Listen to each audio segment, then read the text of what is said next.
未入啦，夜戰咧而家就行埋去啦。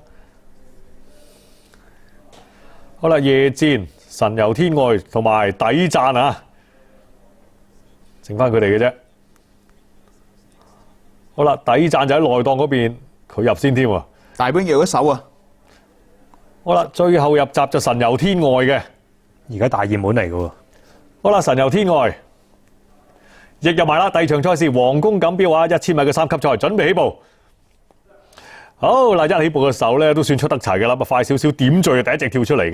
內檔嗰邊啊龐然大物底讚啦，外檔嗰邊神遊天外啦，起步慢咗少少啦，走翻上嚟噶啦。然之後就夜戰啊、莫斯吉爾啊、司法觀點啦，再跟住外檔嗰邊咧仲有黑衫嘅巡航專者啊。後啲位置咧就漸變藍彩啦，貼咗埋外欄嗰邊紅衫啊，另一匹阿雷聖博嚟嘅。咁啊暫時殿後咧就深宮皇后啊，同埋咧喺內檔嗰邊就季後賞賜嘅。好啦，跑咗500米咁滯噶啦，前面帶緊頭，暫時咧神遊天外外檔啊帶出咗多少嘅點綴咧起步快啫，依家已經要騎啦。內檔嗰邊咧就龐然大物啦，中間啊司法觀點啦，然之後就莫斯吉爾啊左撞右撞啊，揈咗埋內檔嗰邊啊季後賞賜同埋底讚嘅。入到就300米範圍嘅時候啦，前面帶緊頭咧仲喺神遊天外帶出咗多少嘅，咁啊追到上嚟咧司法觀點喎，咁內檔啊龐然大物啦，然之後咧仲有底讚上緊嚟嘅，仲有100零米時候前邊咧神遊天外仲有大半個馬位追住佢嘅咧就司法觀點啊，係呢兩匹爭嘅啫，但係睇個勢咧神遊天外到先嚇，過咗第一名神遊天外，第二名司法觀點，第3名咧龐然大物啊，底讚第4嘅。好在兜翻隻4，冇揀錯啦，不過兩隻都差唔多咁樣位嘅啫，嗬，即係都係嗰紮範圍咯。唔係有時呢啲唞完嘅初出咧，即係呢啲咁嘅賽事咧，嗰個馬嗰個經驗都有啲幫助。啲司法觀點真係跑慣跑熟啊嘛。係，其實神遊天外一起步下一下我係啊，佢起得好好㗎佢。係啊，不過因為啲馬未咁快 cut 到過嚟，佢即刻爆彎條欄跟前放頭。其實佢個起步我睇可能仲要教下，個馬身拋嘅佢直頭，擺得翻個軚。嗱呢一個跑法咧，就係呢2晚新市場嘅最佳跑法啦。所以真係唔好成日覺得即係一條直路冇放頭不利啊，唔係㗎。短途就未必嘅，長啲路程或者係都唔定啊。短途就未必嘅。其實司法觀點都係全程望空㗎。係啊。咁龐然大物就靠佢真係大步啦，龐然大物喺度靠攬啦。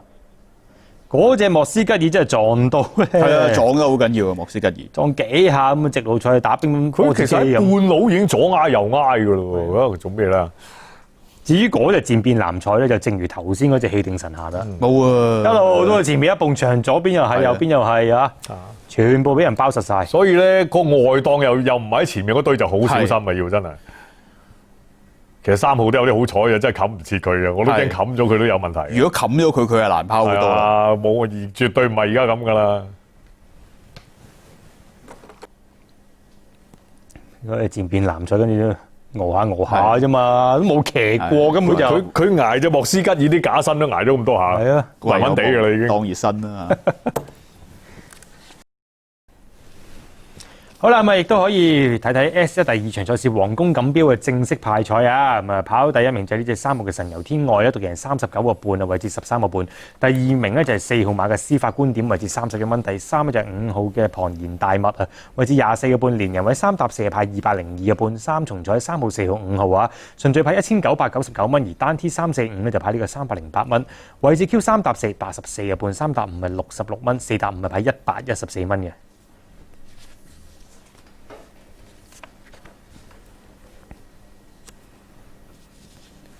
4連環3、4、50派2107蚊。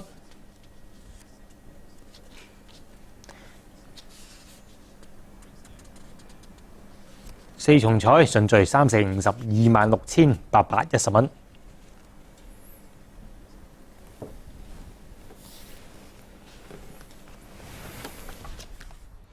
Well, James Tate with me now. James, that was a performance of tremendous quality from far above. You dropped him down to 5 furlongs today. Clearly you were expecting something like that. Yeah, his homework's exceptional.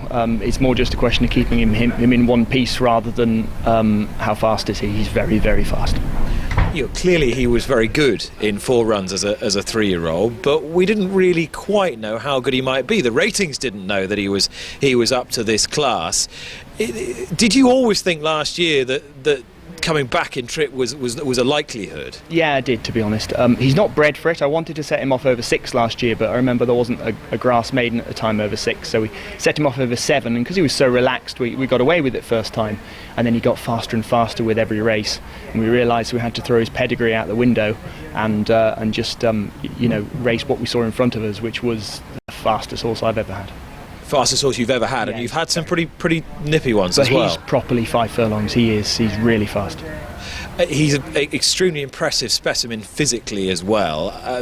Do you think he's developed significantly from last year in that regard? Oh yeah, his top half is just like a bull. He barely even looks thoroughbred. He's got so many muscles. He's an out-and-out 5 furlong bull of a sprinter.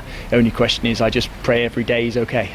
I don't think I've ever heard you enthuse about a horse quite like this. Does that mean that we go straight to the King's Stand at Royal Ascot now? Probably not, sadly, because it's 10 days away.